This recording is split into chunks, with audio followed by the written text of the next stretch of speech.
Assalamualaikum warahmatullahi wabarakatuh. Perkenalkan, nama saya Faikatul Nisa, NIM D2019-1004 dari Prodi Komunikasi Penyiaran Islam KPI O1. Kali ini saya akan menjawab beberapa pertanyaan mengenai akhlak tasawuf. Pertanyaan pertama, berikan dasar bertasawuf dalam Al-Quran dan hadis. Di dalam Al-Quran ada beberapa ayat yang menjelaskan tentang hal-hal yang berkaitan dengan tasawuf. Salah satu ayatnya adalah Quran Surat Al-Hadid ayat 20 yang artinya, ketahuilah bahwa sesungguhnya kehidupan dunia ini hanyalah permainan dan suatu yang melalaikan, perhiasan dan bermegah-megah antara kamu serta berbangga-banggaan tentang banyaknya harta dan anak seperti hujan dan tanam-tanamannya yang mengagumkan para petani. Kemudian tanaman itu menjadi kering dan kamu lihat warnanya kuning, kemudian menjadi hancur. Dan di akhirat nanti ada azab yang keras dan ampunan dari Allah serta keridhoannya. Dan kehidupan dunia ini tidak lain hanyalah kesenangan yang menipu. Kemudian hadis yang berkaitan dengan tasawuf. Dari Zaid bin Sabit, beliau berkata, aku mendengarkan Rasulullah SAW bersabda, barang siapa yang menjadikan dunia sebagai tujuannya, maka Allah akan berlepas diri dari segala urusannya, dan tidaklah ia mendapatkan dari dunia sesuatu apapun, kecuali apa yang telah ditetapkan baginya. Dan barang siapa yang sangat menjadikan akhirat sebagai tujuannya, maka Allah akan mengumpulkan seluruh harta kekayaan baginya dan menjadikan kekayaan itu di dalam hatinya, serta mendapatkan dunia sedang ia dalam keadaan tertindas. Dari ayat dan hadis tersebut dapat disimpulkan bahwa Allah tidak menyukai orang-orang yang bermegah-megahan atas apa yang dimilikinya di dunia, karena sesungguhnya semua yang ada di dunia bersifat fana dan tidak kekal. Dan juga semua hal tersebut dapat melalaikan kita kepada Allah Subhanahu wa taala. Maka Allah hanya memuliakan orang-orang yang menjadikan Allah sebagai tujuan utama dalam hidupnya dan merasa cukup atas segala yang Allah telah karuniakan kepadanya. Selanjutnya, pertanyaan kedua, jelaskan inti dan langkah-langkah dari ajaran bertasawuf. Ajaran inti dari tasawuf adalah penyucian diri, mendekatkan diri kepada Allah dan menjauhi segala larangannya, menyucikan jiwa, menjernihkan akhlak, membangun zahir dan batin untuk memperoleh kebahagiaan yang abadi. Tahapan bertasawuf ada 5. Yang pertama adalah tahalli, yang artinya membersihkan diri dari sifat tercela yang biasa kita sebut dengan taubat. Yang kedua adalah tahalli, yang artinya menghiasi diri dengan takwa, membiasakan diri dengan sifat dan sikap yang baik. Yang ketiga adalah tajalli, yang artinya membebaskan diri dari segala hal gaib selain Allah Subhanahu wa taala. Jadi kita hanya percaya bahwa kekuatan gaib paling terbesar adalah dari Allah Subhanahu wa taala, bukan dari yang lain. Dan yang keempat adalah memperoleh makrifat. Jadi makrifat ini akan datang kepada kita sejalan dengan ketekunan dan ketaatan kita dalam menjalankan proses bertasawuf. Makrifat itu secara tidak langsung hampir sama dengan kita merasa dekat dengan Allah Subhanahu wa taala.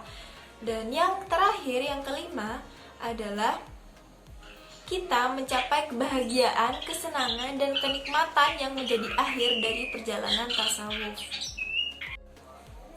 Pertanyaan ketiga, jelaskan urgensi tasawuf bagi masyarakat modern saat ini.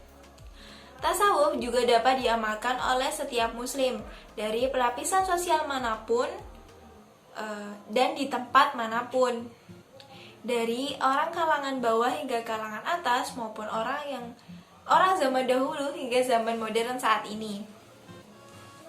Karena secara fisik mereka menghadap ke satu kiblat dan secara rohania mereka berlomba-lomba untuk mendapatkan keridhaan Allah Subhanahu wa taala. Apa Apalagi di zaman modern ini, di zaman yang penuh dengan teknologi, banyak hal yang melalaikan manusia dari Allah Subhanahu wa taala. Jadi, ajaran tasawuf ini cukup membantu manusia untuk mengingat Allah dan senantiasa mendekatkan diri kepada Allah dan menjauhi segala yang melalaikannya. Pertanyaan keempat, apa yang Anda pahami tentang thariqah atau tarekat? Thariqah atau tarekat adalah metode pemberian bimbingan spiritual kepada individu dan mengarahkan kehidupannya menuju kedekatan diri dengan Tuhan.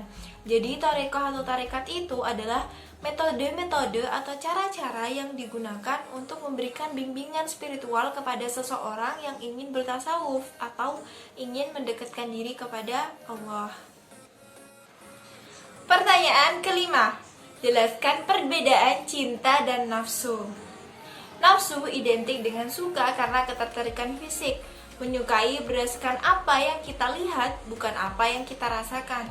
Jadi biasanya kita menyukai sesuatu itu karena kelebihannya saja, tapi bukan karena kekurangannya. Biasanya nafsu itu hanya bertahan sesaat.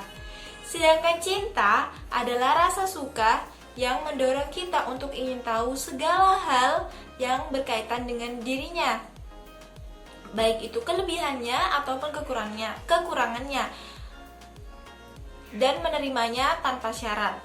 Cinta biasanya bukan sesuatu yang bersifat sesaat seperti nafsu. Seperti contoh, apabila kita menemukan kucing lucu di jalan, wah kucingnya lucu, matanya biru, bulunya bersih putih, terus kita bawa pulang dan ngerawat dia.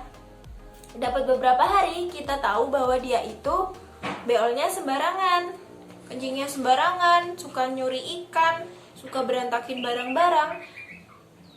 Tapi kita tetap sayang dan tetap tulus ngerawat dia, maka itu bisa dibilang sebagai cinta. Tapi kalau setelah kita tahu kekurangan kucing ini, terus kita buang atau kita kasihkan orang atau kita aniaya, maka bisa dibilang itu rasa suka kita itu hanyalah nafsu saja. Dadah.